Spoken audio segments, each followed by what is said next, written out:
Have you noticed how the digital platforms we all used to absolutely love, the ones that actually brought us joy and real connection, have kind of suddenly started to feel like they're, well, actively turning against us? Welcome to The Explainer. Today we are jumping right into the sheer, undeniable exhaustion of our digital lives. We're going to unpack the science and the stark reality behind why our favorite platforms suddenly feel so hostile. So, why does logging onto social media suddenly feel like walking into a crowded, screaming room? I mean, seriously, think about that physical sensation for just a second. You unlock your screen, open an app, and boom, instantly you are hit with this chaotic barrage. Flashy graphics, people arguing over literally nothing, those perfectly curated highlight reels, and just a relentless pinging of notifications. It's absolute sensory chaos. We're talking genuine screen fatigue here. And listen, if you're feeling completely drained by all this, you aren't crazy and you are definitely not alone. Our source material today tackles exactly this: why social media suddenly feels noisy. And honestly, that single phrase just perfectly encapsulates the shift from what used to be a helpful communication tool into this environment of overwhelming stimulation. Okay, let's dive into this, because understanding exactly why this environment got so incredibly noisy is the very first step to getting your focus and, honestly, your sanity back on track. Section 1. The sudden digital overload. So first up, let's define what the source actually means by digital noise. It's the phenomenon where algorithmically driven platforms transform from a quiet tool for connection into an overwhelming source of mental exhaustion. Notice the specific wording there: algorithmically driven. That's absolutely crucial. This is not just an accident. These platforms are designed from the ground up to hold your attention at all costs. It's not just you getting older or crankier, I promise. The platforms themselves have fundamentally transformed from passive tools into active, exhausting traps. They're predicting exactly what will keep your eyes glued to the screen.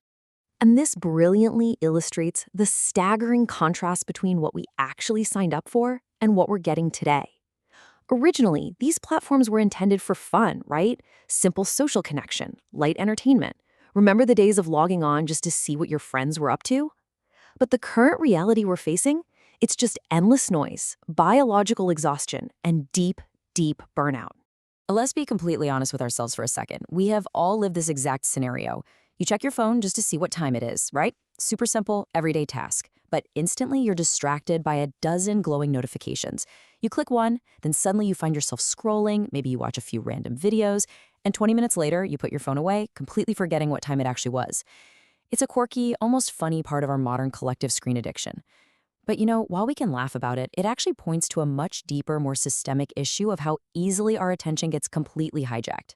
Section 2, Your Brain on Social Media. Let's look under the hood to find the biological whodunit causing all this burnout. Now, what's really interesting about this slide is the core culprit behind this exhaustion: dopamine, the brain's ultimate reward chemical. Now, dopamine isn't inherently bad. It's our evolutionary driver for learning, motivation, survival. It's quite literally how we find the drive to achieve our goals. But the sheer velocity and unpredictability of the dopamine triggered by our modern screens, well, that is something human biology has literally never encountered before. And, this didn't just happen overnight. If we look back at the 2000s, the internet offered this quiet, deliberate connection. You logged on, checked a profile, and you logged off. Boom, done.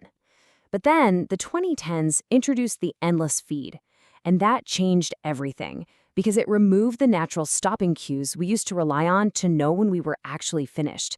And that brings us to today, the 2020s, where we're living in this hyper-noisy, algorithmically driven present that's designed to predict and trigger your reward centers continuously. So, the crucial point is that this aggressive evolution leads to profound biological agitation.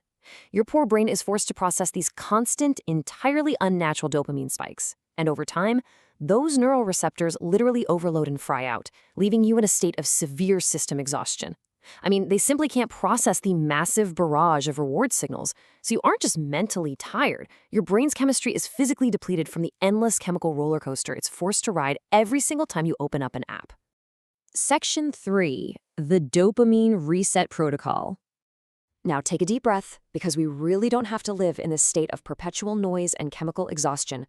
The way out is a structured reset. Step 1, acknowledge and identify the noise. You need to pinpoint the specific apps that drain you the most. Step 2, Implement a targeted digital fast to literally cool down your dopamine receptors. You have to give your brain the physical break it needs to repair itself from all those unnatural spikes. And finally, step 3, reintroduce those apps, but this time with strict intentional limits. You dictate the terms of engagement. You control the tools, they do not control you. As we wrap up this explainer, I really want you to ask yourself, what will you do with your reclaimed digital silence? Seriously, think about that deeply. When the noise finally stops and you aren't constantly distracted by a screaming room in your pocket, what parts of your own life, your own thoughts, and your own passions will you actually get to hear again? Take that thought with you.